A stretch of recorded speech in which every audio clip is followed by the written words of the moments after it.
शिल्पी घर के काम से फ्री होती तो बोर होती, जिसके बाद उसने घर में ही दुकान खोलने की सोची। अरे ये इतने सारे कपड़े, अरे बहू क्या करेगी इनका? माँ जी, मैं घर में बोर होती हूँ तो सोचा सामने के कमरे में कपड़ों की दुकान खोल लूं। घर का काम भी हो जाएगा और 4 पैसों की कमाई भी। अरे वाह वाह, ये तो बहुत ही अच्छी बात है। मैं भी तेरी मदद कर दिया करूँगी।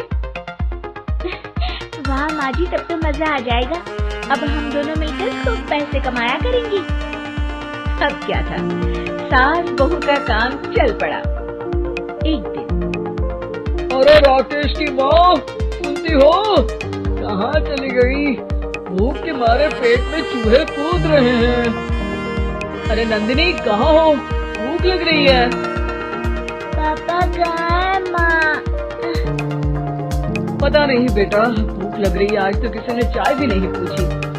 तभी सास बहू घर के अंदर ढेर सारे सामान के साथ आती है और वो भी हंसती हुई।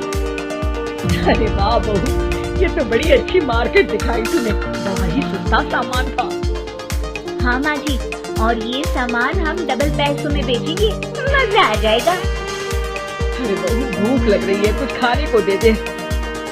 माँ क्या बात है, आज किसी ने पापा को चाय भी नहीं दी?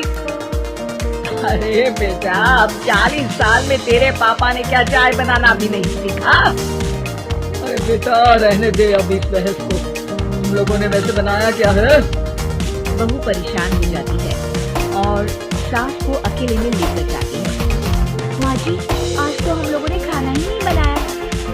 अरे बेटा, बाहर के छोले भटूरों से पेट इतना भर गया कि याद ही नहीं रहा कि घर में ये लोग भी हैं खाना खाने के लिए। अब क्या किया जाए? तभी घर में एक महिला आती है। जी वो सुना है आप लोगों के यहाँ साड़ी बिकती है, जरा दिखाएंगे क्या? हाँ हाँ, क्यों नहीं। माँ जी, आप इन्हें साड़ी दिखाइए, मैं तब तक पिताजी और उनके लिए खाने का इंतजाम करती हूँ। सास उस औरत को लेकर सामने वाले कमरे में चली जाती है जहाँ उन लोगों ने दुकान खोली थी। वही बहू भी किचन में चली जाती है। अब इतनी जल्दी क्या बनाऊँ? पापा जी तो खाने के लिए भी बैठ गए हैं। मैं खाना बाहर से ही ऑर्डर कर देती हूँ। थोड़ी देर में खाना आ जाता है और बहू टेबल पर खाना लगा देती है। भगवान, कितनी कड़वी दाल बनाई है बेटा। नहीं नहीं पिताजी, वो क्या बात है नंदिनी, रोटी तो चबाई ही नहीं जा रही है, लग रहा है रबड़ खा रहा हूँ। एक तो इतने महंगे होटल से खाना मंगवाया और वो भी इन लोगों को पसंद नहीं आया। तभी सास नोट गिनती हुई बाहर आती है। वाह माँ जी, बड़ी कमाई हुई लगती है। हाँ, मैंने वो 2000 वाली साड़ी 3000 में बेच दी। अरे वाह माँ जी। दोनों सास बहू बहुत खुश हो जाती हैं। मेरे पेट में ना बेटा जोर का दर्द हो रहा है। अरे माँ, क्या हुआ? पेट में दर्द? बाहर का कुछ खाया था क्या? मैदा तो नहीं खा लिया? मैंने छोले भटूरे खाए थे। माँ क्यों खाए?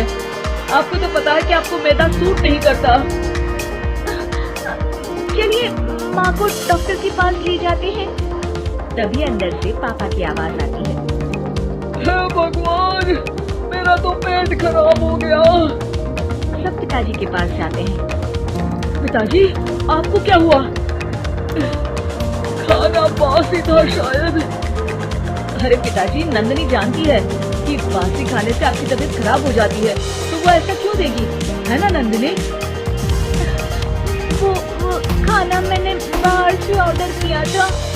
मैं और माँ दुकान का सामान लेने गए थे, इसलिए खाना नहीं बना पाए। क्या नंदिनी, दुकान के चक्कर में तुमने तो सारे घर का हाल बिगाड़ रखा है। चलो अब माँ और पापा को लेकर अस्पताल चलते हैं। अस्पताल में जाने पर डॉक्टर कहते हैं, इन दोनों को तो एक दिन के लिए एडमिट करना पड़ेगा। क्या? क्यों?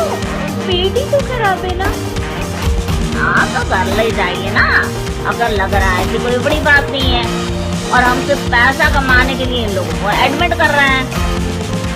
नर्स, जरा इन लोगों को बिल तो दे देना। चलिए मैं आप लोगों को पैकेज समझा देती हूँ। जब बहू के हाथ में बिल आता है, हे भगवान, 60,000 रुपए, इतना तो मैंने कमाया भी ना था।